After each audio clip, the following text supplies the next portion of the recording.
Imagine a city, the richest in the world, a beacon of civilization for over 1,000 years. A place so legendary, its walls were said to be indestructible, protected by God himself. Now, imagine that city and all its unimaginable wealth vanishing overnight. This isn't a fantasy story. This is the real, dramatic tale of the fall of Constantinople. For centuries, Constantinople was the capital of the Byzantine Empire, the continuation of the Roman Empire in the East. It was the center of global trade, a melting pot of cultures, and home to breathtaking wonders like the Hagia Sophia. Its markets overflowed with silks from China, spices from India, and gold from every corner of the known world. The emperors were draped in jewels, and its citizens enjoyed a level of prosperity and security unheard of in medieval Europe. This was the city, the envy of the world. But empires, no matter how great, are not eternal. By the 15th century, the once mighty Byzantine Empire was a shadow of its former self. It had been weakened by centuries of warfare, political infighting, and the devastating blow of the Fourth Crusade in 1204, when Western European knights sacked the city, a betrayal that left deep and lasting scars. The empire had shrunk, now controlling little more than the city of Constantinople itself and a few scattered territories. The once bustling metropolis was now sparsely populated, with ruins and overgrown fields inside its legendary walls. Yet, the legend of its wealth and its strategic importance remained. Enter a young, ambitious, and brilliant new ruler, Sultan Mehmed II of the Ottoman Empire. Mehmed was obsessed with one goal, a goal that had eluded his ancestors for generations: to conquer Constantinople. He saw it not just as a strategic prize that would unite his empire, but as a fulfillment of Islamic prophecy.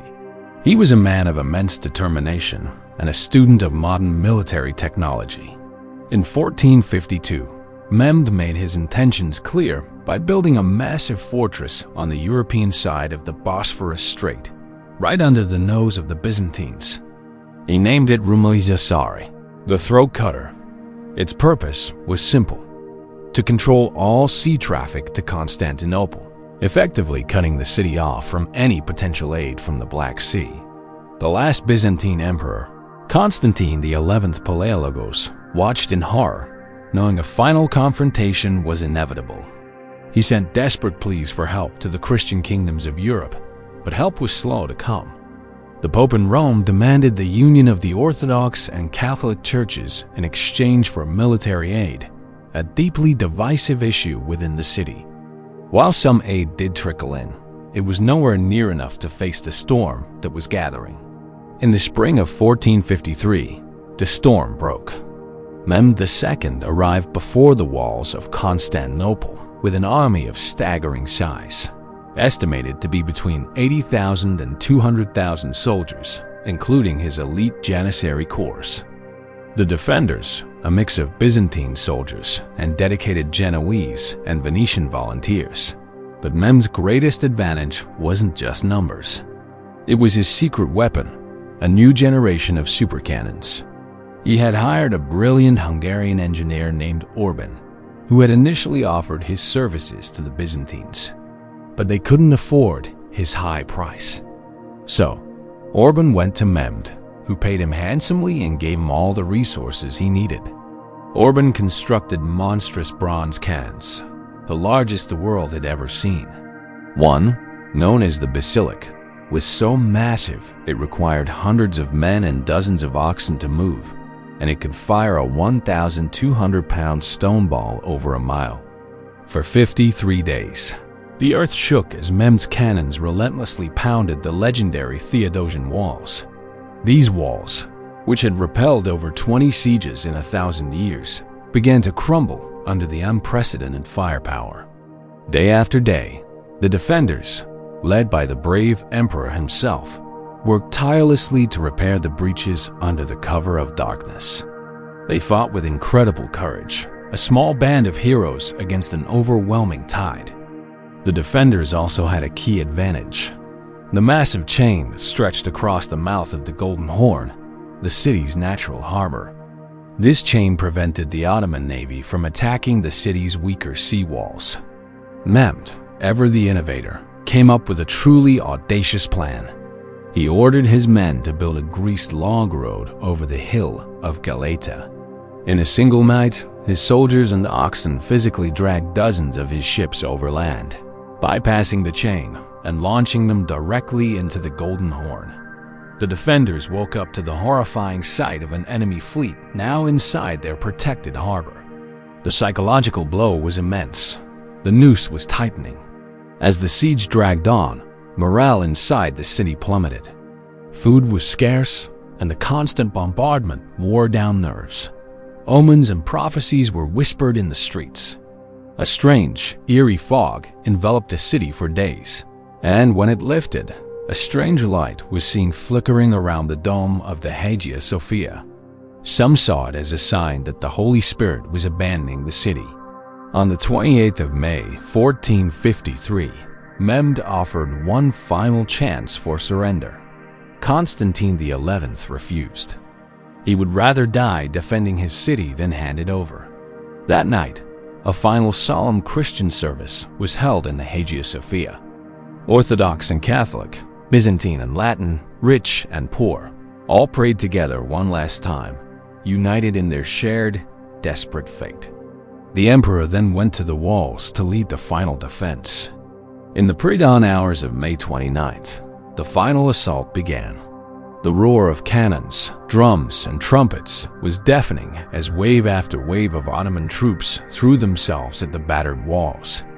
The first waves were irregular troops, meant to tire and exhaust the defenders.